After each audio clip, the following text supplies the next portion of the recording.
Hey, what's up guys? This is T-Bone here. Welcome back to another episode of playing Gemstone Legends. It's been a while. It is a new year, so wishing a happy new year to you all. There is a new legendary hero that is available now, so that's what I'm going to focus on for this particular video, and it's Setareh. So I was able to get her today, so what I want to do is I'm going to talk about her skills. We're going to do the usual. I'm going to talk about her loadout, and I'm going to show her in a couple of different settings. So let's go ahead and get started. So if we take a look at Setareh, she's in a warrior type. So that means she can deal some damage, but she's also going to be the type that will have benefits for being healthy. So she can be a little bit tanky, dish a bit of damage. And if you take a look at her skill set, her special ability allows you to take advantage of both. So she'll decrease speed on her enemies, and then you can deal damage to a single enemy based on attack, as well as based on health. So the more health and attack you can put on her, the more damage you can deal. So you basically will deal 2 damage to your opponent. And her passive ability is an interesting one where she will help you remove negative stats from all of your allies depending on the number of enemies that there are on the board. And so if there's at least 3 enemies, then she'll remove 1 negative stats. And then as she reduces the number of enemies on the board, she'll increase the number of negative stats that she will also remove. She does give herself some mana to help give herself a little bit of help in getting her active ability activated. And if you get it to level 5, which is the maximum passive ability, she's going to start by cleansing at least 2 negative stats, whether it's 3, 4, or 5 enemies on the board, and then goes up to removing 4 total negative stats from all of your allies at the beginning of her turn. So she becomes a really good cleanser if you can get her to have her turn more quickly. And she also does gain 1 mana so that she can go up to 18 mana total. So she does generate her mana slowly, and that's why her passive ability is going to be very helpful. In terms of the loadout, this is one question I think a lot of people will have, and that is, do I want to put more health on her or do I want to put more attack on her? So personally, what I found when I tested her out is that if you focus on attack as the primary stats, you're going to get overall more damage for a couple of different reasons.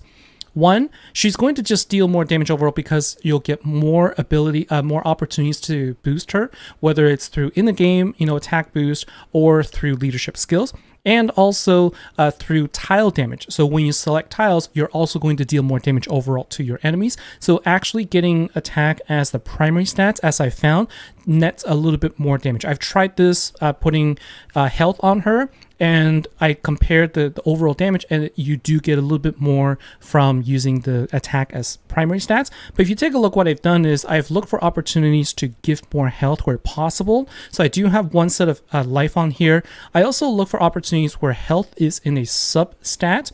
And so you can see here I have one that has a 20% for health. So that does help you overall.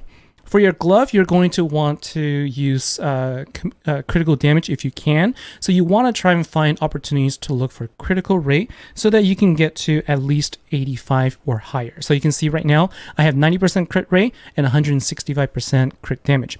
So what I'm going to do is I'm going to show you Setareh's abilities in a couple of different configurations. The first one is without any boost, and she's using basically attack focused gear. So if you take a look without any attack boost, her damage output is going to be very similar. The 2 numbers, the way to look at it is the bottom one is the damage based on her attack, and the top one is the damage based on her health. So you saw that they were pretty much the same, 10,500 or so. And now with attack boost, if you take a look at her damage instead, it is going to be much different, and you see 15,000 plus 10,000 for a total of a little bit over 26,000 total actually. And now if you take a look at her abilities with different gears where you focus on giving her more health, the output is going to be a little bit different. So if we see without any attack boost, her damage goes up to 14,000 and 6,000 for a total of 20,000. This is actually about the same as the previous loadout using attack as her gear. And then if we add the attack boost to her and you see her deal damage, then you see it's a little under 25,000 actually for a total of 24,700. So with the health boost, her boosted overall damage, if you can put in attack boost, is actually slightly lower if you go with health, but you can see they're pretty similar. And so I think this is a way to then help you decide which way you want to go. I think that if you are going to go after a arena focus, you'll probably actually want to then focus on more health for Setareh, because then she'll be able to survive more hits. Whereas if you're going for, let's say, for more PvE, for example, if you're using this against the raid bosses or others, and you want to have just more attack, that's one option you can go with as well, because you can, it scales generally higher. You can generally scale more damage with attack focus rather than health focus. So you can go either way. I personally prefer the attack approach, so that's why I gear her with attack as the primary stats, but you can go either way and it's going to work out just fine. Now, if you compare Setareh to Kuntar or to Rogar, she's not going to be able to deal as much damage. So you can see that Rogar can deal about 32,000, Kuntar can deal about 40,000, and if you take a look here, we do have some burn on us. But then if you go with her damage, you can see that she can deal about 19,000, 20,000 or so. So she definitely doesn't deal as much damage, but what she does have here, so I'm going to try not to do too much damage. You can see that she's actually going to be able to cleanse. Now, if you have her skill higher, she would have been able to cleanse both of these, both of the burns here. And if there's only one boss there, she would have been able to cleanse more. And so her benefit here is, in addition to being able to deal some damage, she also has a nice boost here where she can actually help cleanse, which is always helpful. So she's actually going to be really good against the red raid boss. I'm looking forward to when I can actually get the red raid boss so they can actually go against them, and then I can show you the results.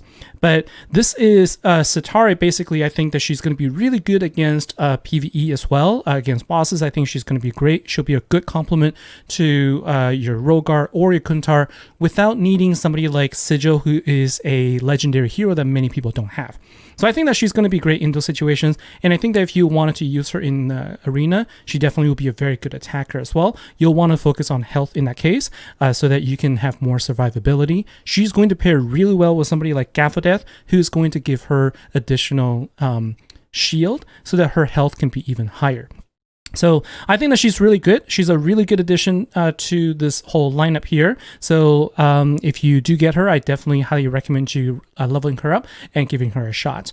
So that's going to be it for me for today, guys. I just wanted to show you how she works and talk about her loadout and talk about her skills a little bit. Let me know what you think of the video. I have other heroes I would like to showcase in a future episode as well. Let me know which ones you like for me to cover, and I will I'll go through them, and I'll compile a list. So thank you very much for watching, guys. Take care, and I'll see you in the next episode. Bye now.